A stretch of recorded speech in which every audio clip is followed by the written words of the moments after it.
Hello বন্ধুরা, তোমরা কেমন আছো? তো দেখো, এখানে আমি নিয়েছি লতি। লতি কীভাবে কাটলে আমাদের অনেক সহজ হবে সেটাই আজকে তোমাদেরকে দেখাবো।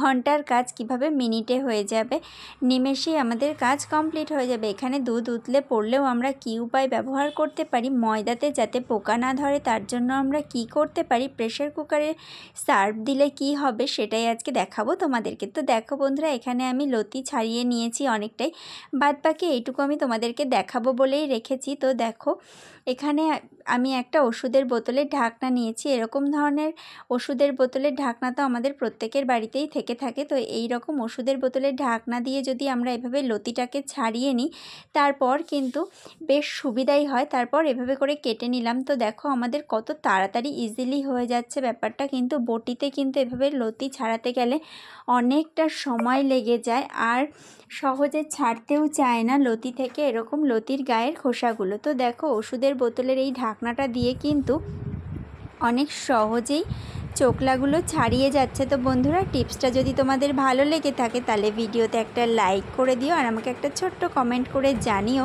যে ভিডিওগুলো তোমাদের কেমন লাগলো। চ্যানেলে নতুন হলে চ্যানেলটা সাবস্ক্রাইব করে রেখো। তো দেখো বন্ধুরা, এরকমভাবে কিন্তু আমরা দুধ জাল দিই। দুধ জাল দেওয়ার সময় অনেক সময় দেখা যায় দুধ উতলে পড়ে যায়।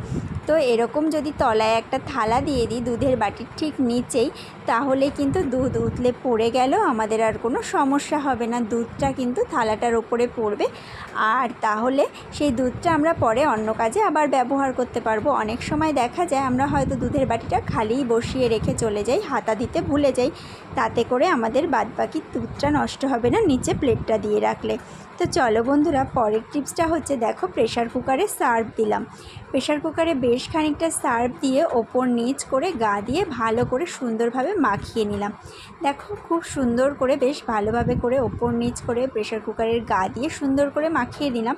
তো মাখিয়ে নেওয়ার পর এর মধ্যে আমি লতিটা সিদ্ধ করে নেব।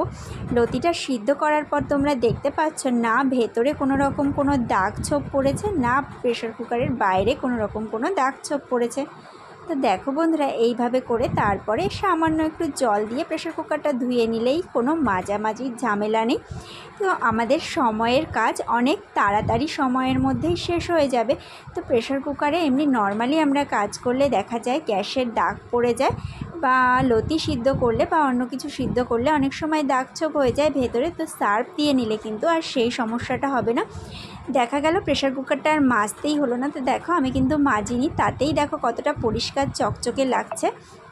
তো বন্ধুরা, টিপসটা যদি তোমাদের ভালো লেগে থাকে ভিডিওতে একটা লাইক করে দিও, আমাকে কমেন্ট করে জানিও, আর যদি চ্যানেলে নতুন হয়ে থাকো চ্যানেলে একটা সাবস্ক্রাইব করে দিও। তো দেখো বন্ধুরা, বর্ষাকালে কিন্তু এরকম আটা ময়দা বাড়িতে হামেশাই থেকেই থাকে। অনেক সময় বেশি থাকলে অনেক সময় দেখা যায় যে পোকা ধরে গেছে। তো দেখো, এটাতে যাতে পোকা না ধরে তার জন্য আমি নিয়েছি কিছু নিম পাতা।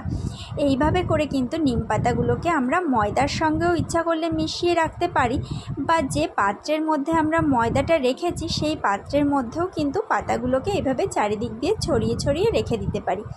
তাহলে যেটা হবে, নিম পাতার যে কড়া গন্ধটা আছে তাতে করে আর পোকা ধরবে না। আর এই রকম পোকা ধরে গেলে ময়দাগুলোতে আমরা কি করব, দেখো বন্ধুরা, প্রথমে ময়দাটাকে বেশ ভালোভাবে করে চেলে নেব চালনি দিয়ে। দেখো, এইভাবে করে ময়দাটাকে বেশ ভালো করে চালনি দিয়ে চেলে পোকাগুলোকে ছাড়িয়ে নেব। কেননা সব সময় বর্ষাকালে কিন্তু রোদ্দুর থাকে না, বৃষ্টি থাকে, এই জন্য দেখো ভালোভাবে করে চেলে নিলাম ময়দাগুলোকে। এরপরে যেটা করব, দেখো, গ্যাসে কড়াই বসিয়েছি, কড়াইটাকে সামান্য পরিমাণ গরম করব।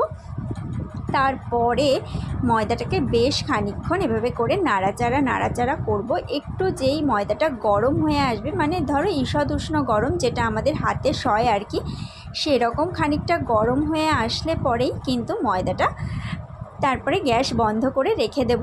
তারপর ঠান্ডা হয়ে গেলে আমরা যে কৌটোর মধ্যে ময়দা রাখি তার মধ্যে রেখে দিতেই পারি, তাহলে কিন্তু আর ময়দাটা নষ্ট হবে না, অনেক দিন পর্যন্ত ভালো থাকবে। তো বন্ধুরা, টিপসগুলো যদি ভালো লেগে থাকে তাহলে অবশ্যই ভিডিওতে একটা লাইক করে দিও, আর আমায় কমেন্ট করে জানিও টিপসগুলো তোমাদের কেমন লাগলো। তোমরা তোমাদের সংসার জীবনেও কিন্তু এই টিপসগুলো ব্যবহার করতে পারো, অনেকটা উপকৃত হবে। আজকের মতন ভিডিওটা এখানেই শেষ করছি।